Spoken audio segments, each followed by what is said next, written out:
जय हिंद फ्रेंड, हिंदी और प्राइड में आप सभी का स्वागत है। फ्रेंड्स, यूजीसी नेट हिंदी साहित्य संबंधी सेकंड पेपर में जो हमारे पाठ्यक्रम में यूनिट 10वां है हिंदी टेक्स्ट संबंधी यूनिट, उसमें जामुन का पेड़ ये जो कृष्ण चंदन के द्वारा रचित कहानी है वो अपने पाठ्यक्रम में है। ये देखिए, कृष्ण चंदन के द्वारा जो ये कहानी रचा गया है 1960 ईस्वी में। ये हास्य व्यंग शैली में रचित सामाजिक समस्या प्रधान प्रतीकात्मक कहानी है।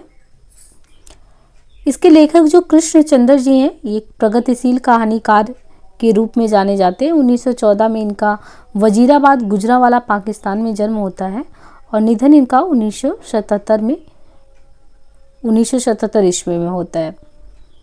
कृष्ण चंद्र जो है ये हिंदी और उर्दू भाषा के रचनाकार, यानी हिंदी में भी लेखन कार्य करते हैं, उर्दू में भी करते हैं। कृष्ण चंद्र का आरंभिक लेखन लेकिन उर्दू में हुआ है। आज़ादी के बाद हिंदी में लिखना शुरू करते हैं, यानी पहले तो ये उर्दू में ही लिखते थे। आज़ादी के बाद इन्होंने जो है लेखन का कार्य जो शुरू किया वो हिंदी में भी शुरू किया। जामुन का पेड़ एक हास्य व्यंग्य की शैली में लिखी हुई कहानी है। इस कहानी में सरकारी जीवन शैली व लाल फीताशाही की मिश्रित भ्रष्टाचारी व्यवस्था पर करारा व्यंग्य किया गया है, जहां इंसानियत की जगह व्यवस्था महत्वपूर्ण हो जाती है। तो एक बहुत बड़ा व्यंग्य इस कहानी के माध्यम से प्रस्तुत होता है।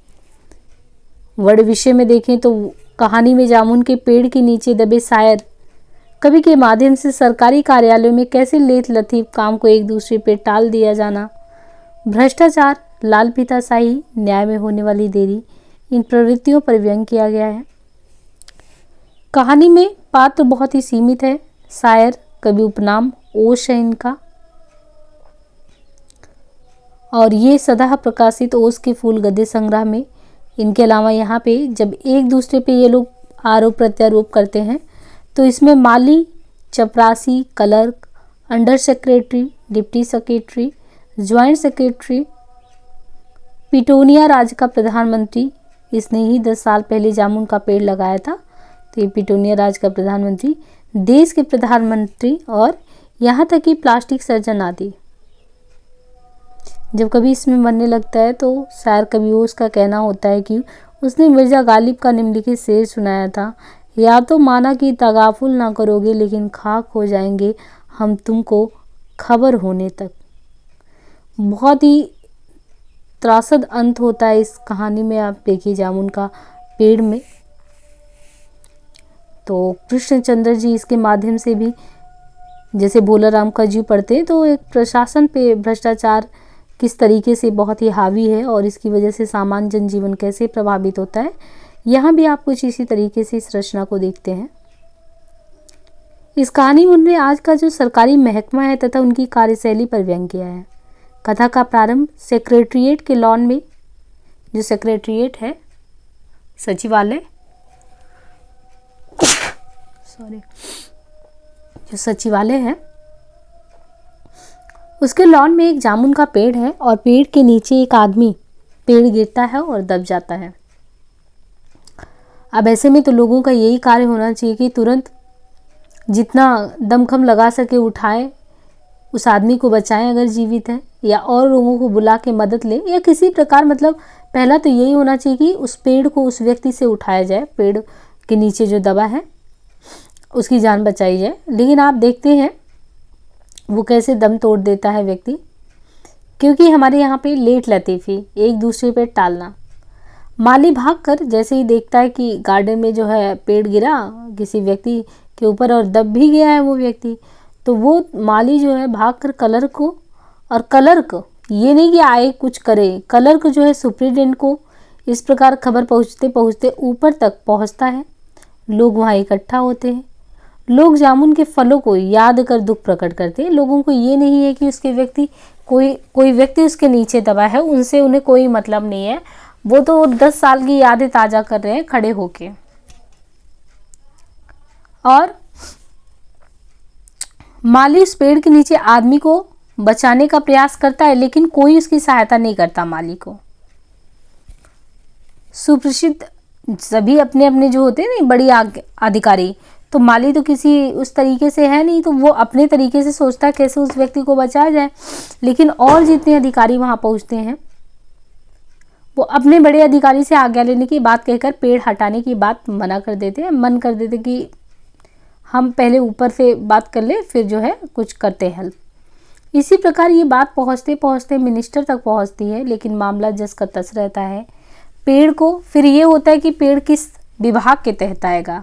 कभी कभी आप देखते हैं कि कोई भी ऐसा केस होता है जिसमें किसी व्यक्ति की मृत्यु हो या वो घायल हो, तो फिर ये दायरा तय किया जाता है कि ये जो है कौन से पुलिस थाना के अंडर आता है। तो इस तरीके से आप देखिए इस पेड़ को कर दिया गया, भले ही सचिवालय के सामने हो, लेकिन पेड़ को कृषि विभाग की संपत्ति बताकर पेड़ हटाने की जिम्मेदारी उस विभाग पे थोप दी जाती है, कृषि विभाग हटाएगा।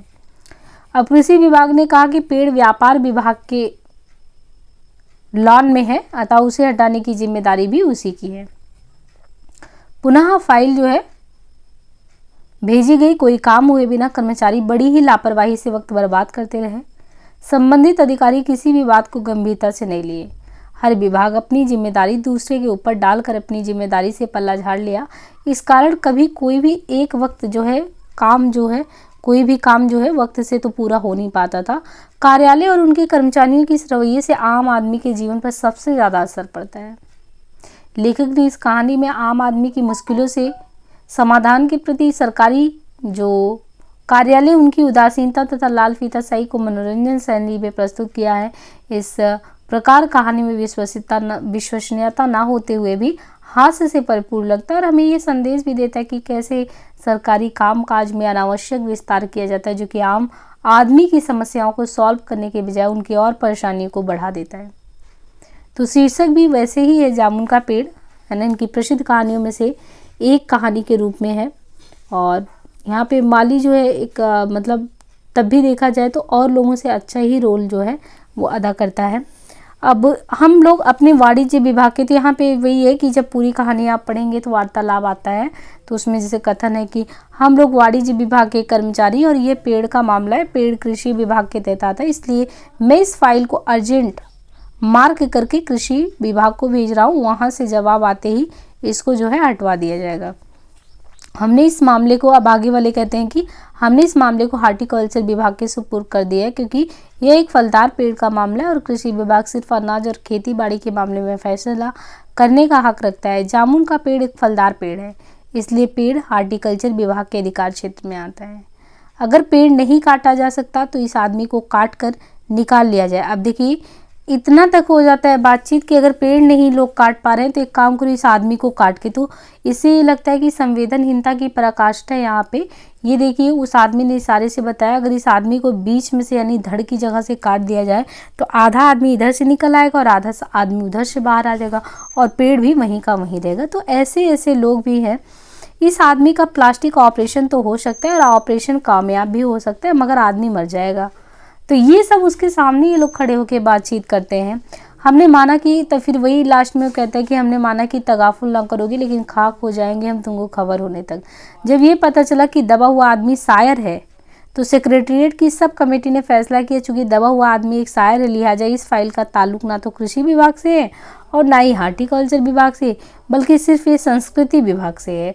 अब संस्कृति विभाग से गुजारिश की जाए कि वह जल्द से जल्द इस मामले में फैसला करे और इस बदनसीब शायर को इस पेड़ के नीचे रिहाई दिलवाई जाए। उसकी ज़िंदगी की फाइल मुकम्मल हो चुकी थी और वो नहीं रह गया था। तो इस तरीके से इस लेख लतीफ़ी ने एक व्यक्ति की ज़िंदगी जो है दांव पे लगा रखी, नहीं उसकी जान भी ले ली, लेकिन इससे यही जो है जो कृष्णचंद्र जो लेखक है जिनके माध्यम से ये कहानी कही गई है, तो कहानी का माध्यम यही सीधा साधा कि ऐसी बहुत जगहों पे आप देखते हैं लोग, कम से कम वहाँ पे अपनी संवेदनशीलता को दिखाइए, संवेदनहीन व्यक्ति ना बनिए तो अच्छा होगा। तो आज के लिए इतना ही, बाकी हम मिलते हैं किसी नेक्स्ट कहानी वगैरह जो भी हमारे पाठ्यक्रम में उनसे रिलेटेड कोई भी चैप्टर लेके। उम्मीद है कि ये सेशन आपके लिए यूजफुल रह रहा होगा। फ्रेंड्स, हम यहाँ पे बहुत ही शॉर्ट में इसको कर रहे हैं। हमारा ये मानना है कि आप संक्षेप में इनके पात्र परिचय और जो भी प्रकाशन वगैरह है इनको जानें जिनसे आता है कुछ क्वेश्चन, लेकिन जो कहानी है, आत्मकथा है, रेखा चित्र, संस्मरण अपने पाठ में लगे हुए हैं, उनको पूरा पढ़ने की कोशिश करिए।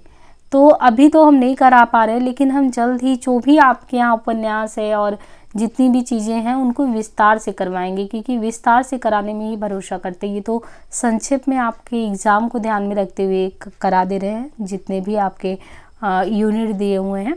तो अपनी तरफ से जो भी आप पढ़ते रहिए और आगे भी जो चैनल पे उन सारी चीज़ों को, कंटेंट को ज़रूर एक्सप्लोर करिए और अपने मित्रों तक भी ये वीडियोज़ जो है अगर हेल्पफुल है तो ज़रूर साझा करिए। आज के लिए इतना ही, धन्यवाद।